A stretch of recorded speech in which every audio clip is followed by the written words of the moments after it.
Good evening from London. Oil giant BP led the FTSE 100 higher today after reporting a 4% rise in dividend for the second quarter. The group posted replacement cost profits of £4.1 billion for the 6 months to June 30th. During the same period last year, BP posted losses of £13.2 billion.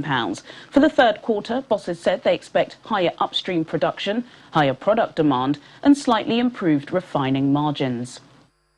Shares of China's biggest social media and video game firm, Tencent, fell by 10% after officials branded online video games spiritual opium. The quote has sparked concerns that the sector may be the next target of regulators. The article in the Economic Information daily newspaper, run by state news agency Xinhua, did not mention Tencent directly, but quoted unnamed students as saying their classmates were spending as much as 8 hours a day playing the group's flagship game, Honor of Kings. The renewed attack on Chinese tech titans weighed on shares in Shanghai and Shenzhen.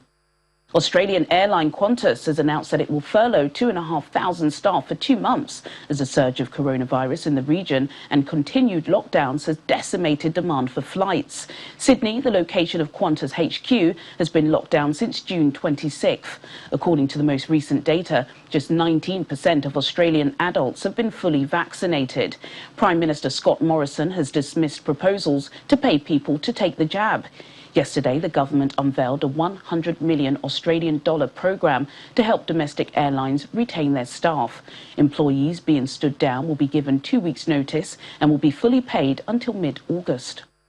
Fast food giant McDonald's has become the latest American firm to require both employees and customers to wear face masks on their premises. The move follows a resurgence of COVID-19 cases in America due to the Delta variant. The country's Centers for Disease Control and Prevention advised that people start wearing masks indoors again in areas with substantial or high transmission of the infection. Apple was the first US retailer to put a mask policy back in place. Last week, major tech firms Alphabet, Google, Uber and Facebook announced that all of their US employees must get vaccinated to continue working in their offices. Those are your main stories from London at close of business.